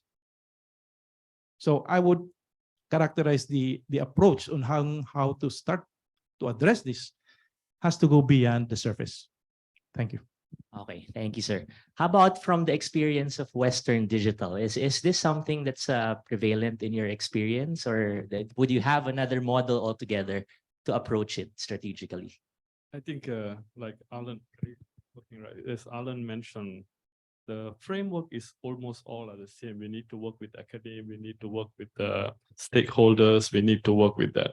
But let's state the fact first, right? Mismatch in job skill is something very normal that every developing country will go through, right? So don't take it that as a negative. It's kind of every country. And again, from the January 22 Philippine Institute of Development Studies published a report that half of the Filipino workers are most generally mismatched for the skill, right? But again, this is a normal, right? But what we need to do is accelerate the catch-up, right? So as Alan mentioned, and most of the industries attended here, they will testament that industry need to take the first step. I'm in that camp, right? Because we cannot cater education for specific job roles. It's a general education, right? So industry need to take a first step. For example, Alan, myself, and rest of the companies that join here, for sure, we invest in the 4IR and augmented workforce, as undersec of DTI mentioned, and so on and so forth, right? So we will take that, and again, we need to put more heavy effort to make a steep curve to catch up. That's the most important. When industry is having the steep curve to catch up within 3 to 4 years, then the academe and the other areas of the vocational trainings and all that need to come in to help us to reduce the steepness. Again, it is an evolution. We are talking about basic analytic, then we are doing a predictive analytic, then we're going to have a prescriptive analytic, then like 5.0, augmented 5.0, and also on. So it will give the industry a platform to focus on the future if the incoming generation of a new talents is already have a basics of, like, for example, when we are in a predictive, they like to make the basic analytics already in the picture. When industry is working on prescriptive, then academy need to work on the predictive. So it's evolution, but it's a normal curve that everyone need to go through, but we need to like stay ahead. Right? If no means you'll fall off the curve. That's what my thing. But the framework is the same as Alan. If you ask any countries, they're going to have a same framework. All right, thank you, Chandra. So last two questions before we move on to the open forum. And these last two questions are for our government partners here. First off, for DTI, since Chandra mentioned that there's a constant catching up that we have to do, and that the industry would have to take the first step in this entire process. How can DTI help in providing this environment wherein industry and academia and even the rest of the government stakeholders can continuously collaborate, right? And minimize the repetition, the redundancies in what's being done across some of the agencies? I guess crucial here really would be close collaboration and coordination between and among government, academe, industry, and other stakeholders. I think one major issue that we need to address, considering the skills mismatch that we've been experiencing for so long, for decades.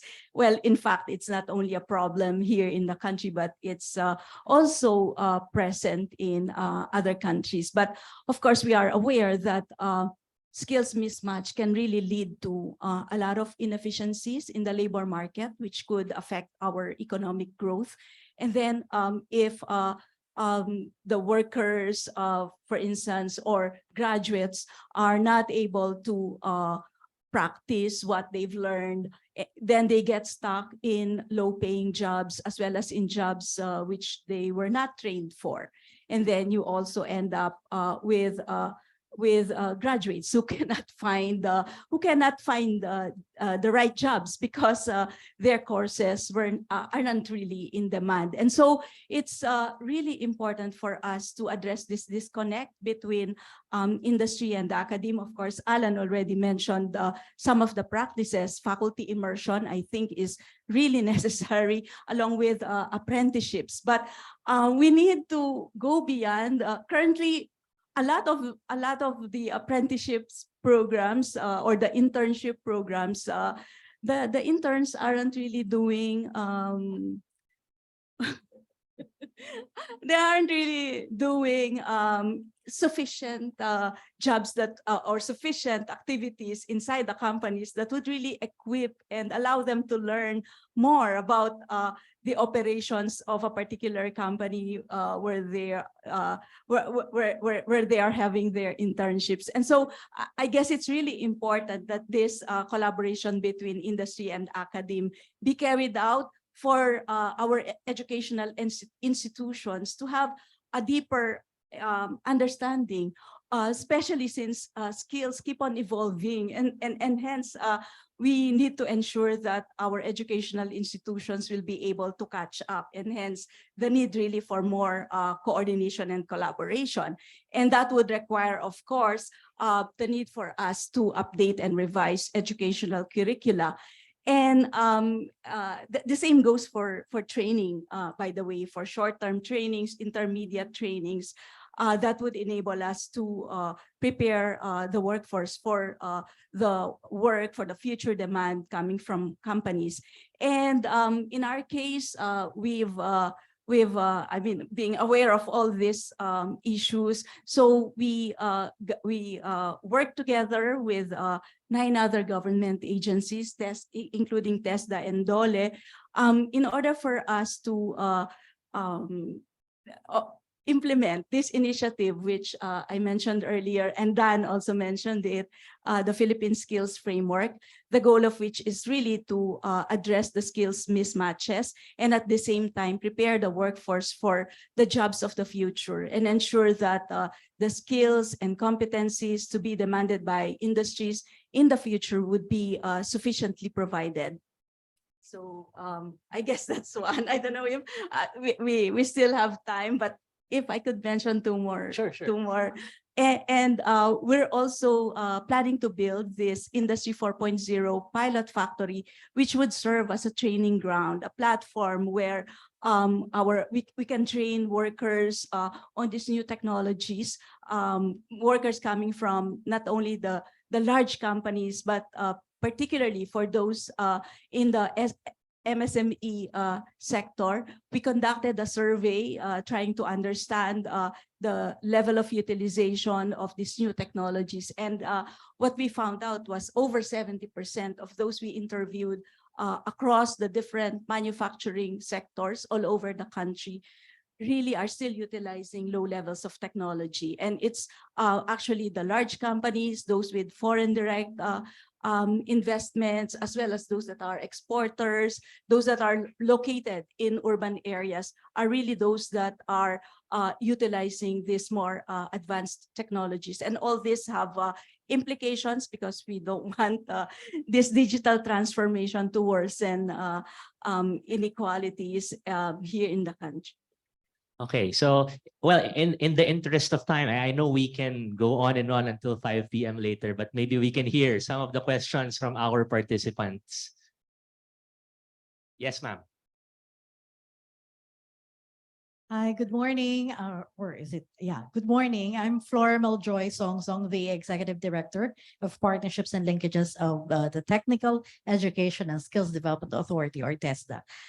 This is not a question, but more of a, we would like to extend our gratitude to AMDev for taking on the challenge of leading the industry TVET board for manufacturing sector, because we recognize that manufacturing cuts across all other sectors, and it's a great help to be represented, I mean, the sector to be represented by AMDev, because listening to all the speakers early on, it drives it drives to the fact that really we need in TESDA the help, all the help and support that the industry can provide us, so that we would be able to address some of the issues that have been raised early on in the discussion. So thank you very much, Dev, for helping us out. Thank you, ma'am. Other questions from the participants? Yes, sir. Hi, my name is Ian Wongan. I'm from Bosch.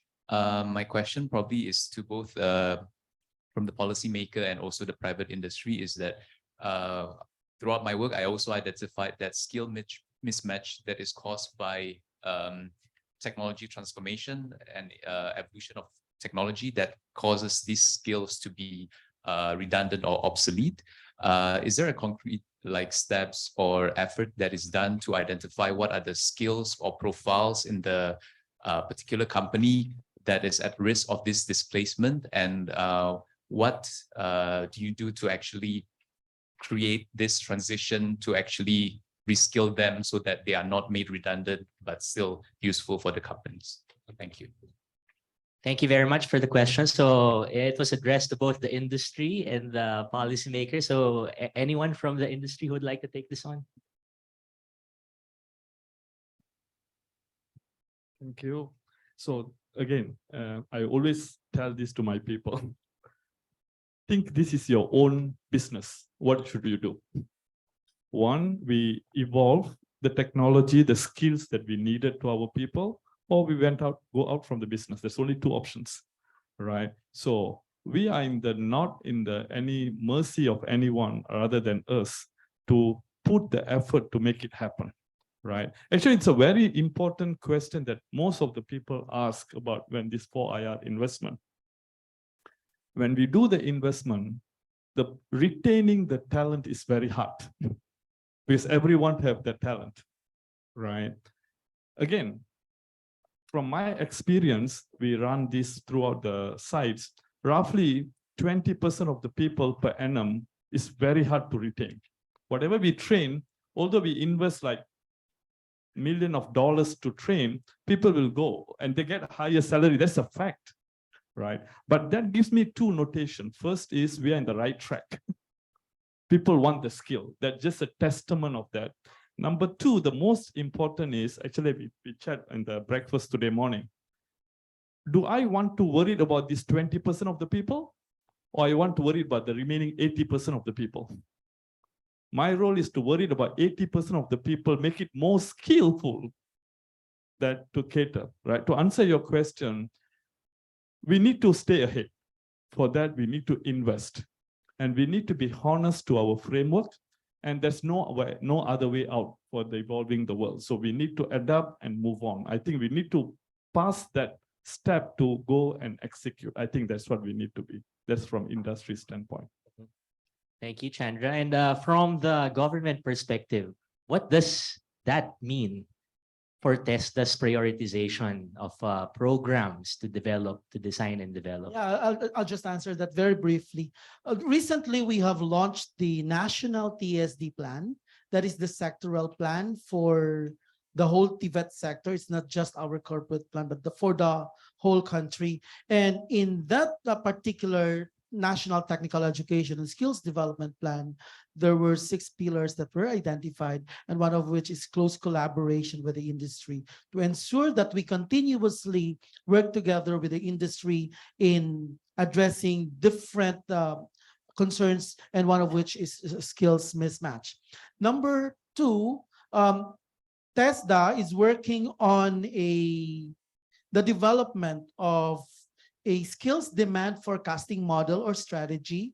We received a sum for this, and this is for the promotion, development, implementation, monitoring, and evaluation of TSD scholarships and student assistance program that we'll be developing with the NEDA and the PIDS, with the PIDS. And part of this particular program of this study is on the development of labor market intelligence reports, because we have to consider that when we talk of job skills mismatch, it also relates to labor market intelligence. Now for TESDA to work closely on this, we are also implementing the area-based demand-driven TVET.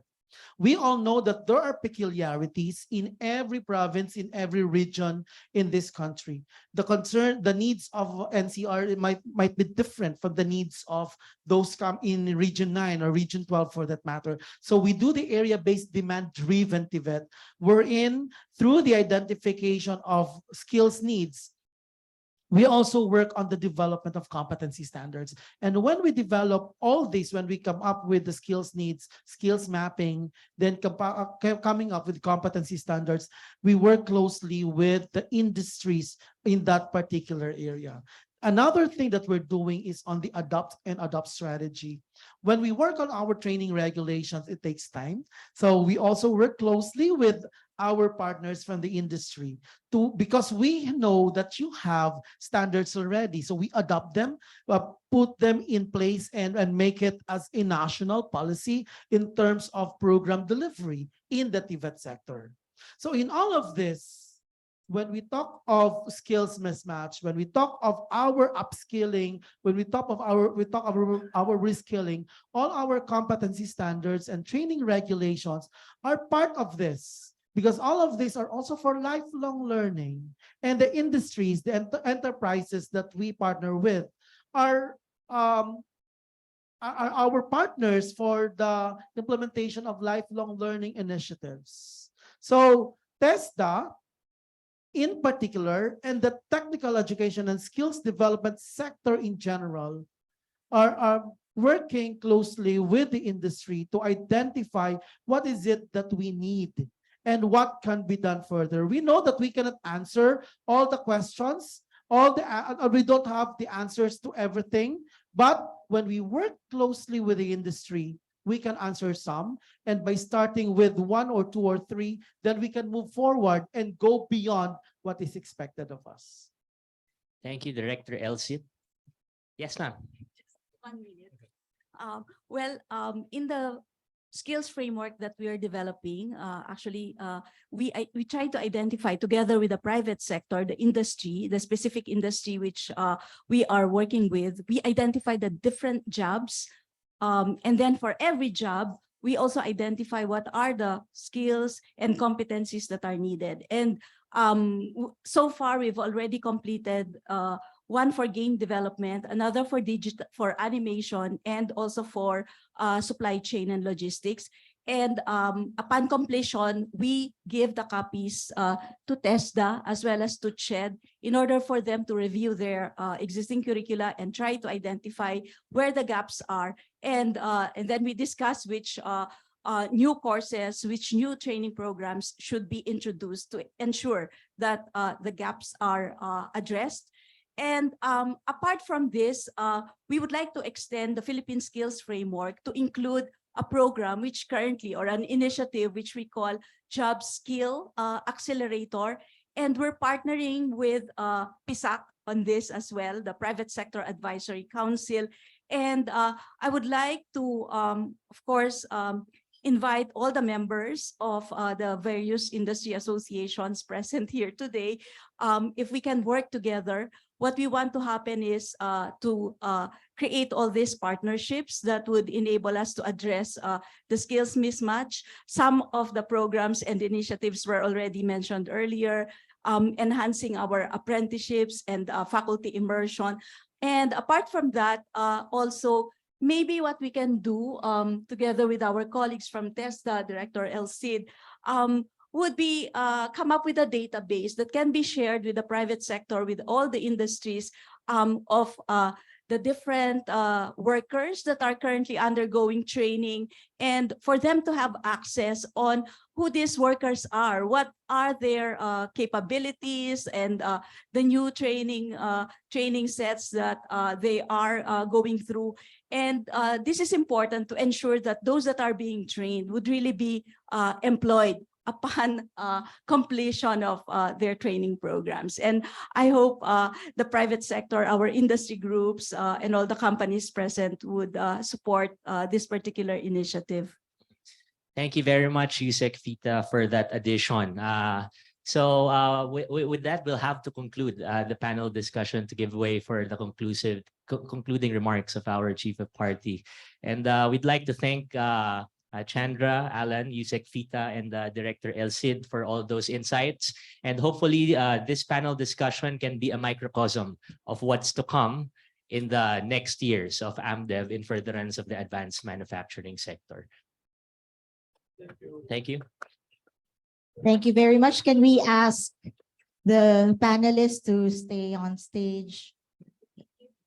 Thank you.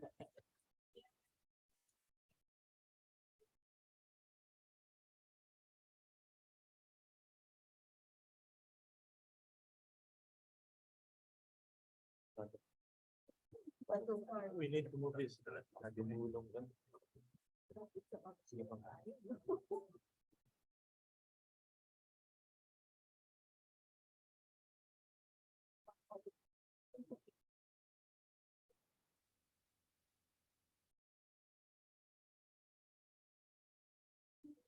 Thank you very much, Yusek Fita, ED, Elcid, Chandra, and Sir Alan.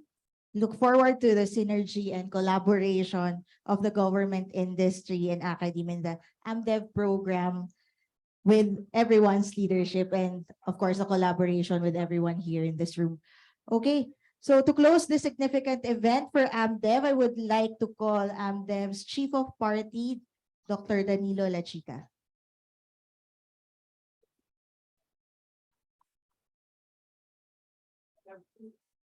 2 minutes before we satiate your hunger, so I'll make this quick.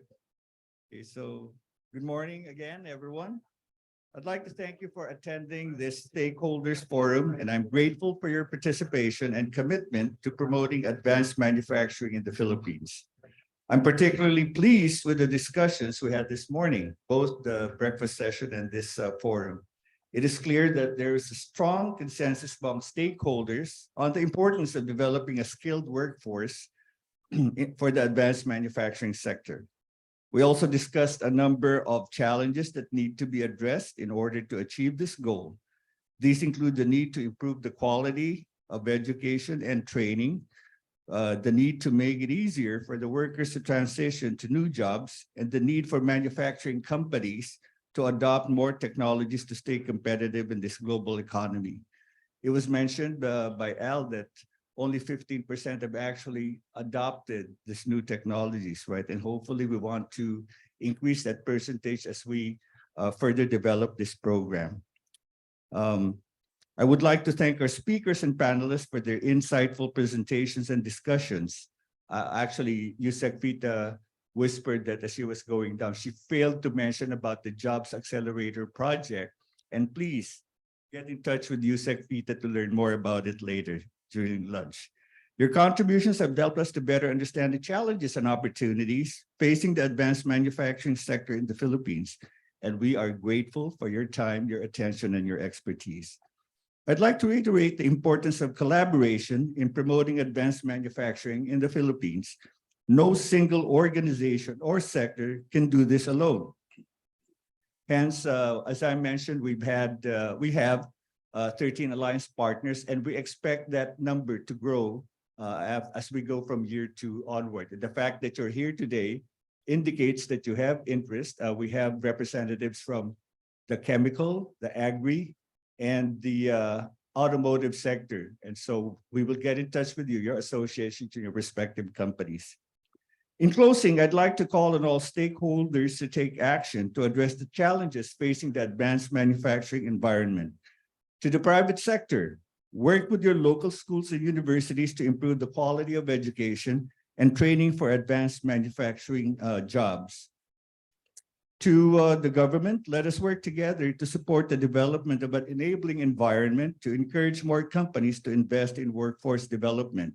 As Director Elcid said, let's work with the industries. Government should work with the industries, and as Yusek Fita said, in very close coordination.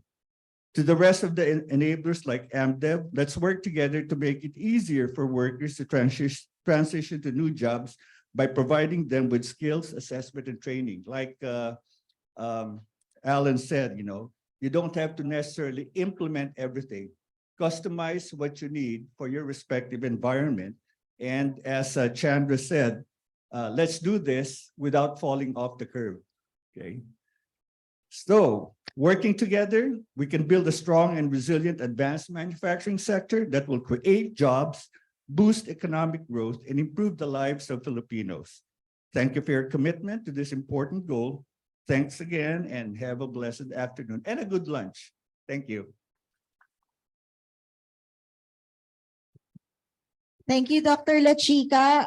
So while we're waiting for lunch to be served, maybe call the following to come up to the stage for a quick photo op. Mr. Thomas Leblanc, Ms. Yvette Malcion, sorry, Ms. Michelle Chen, Ms. Jennifer, Sir Henry, Dr. La Chica, Ms. Lilibeth, Coco,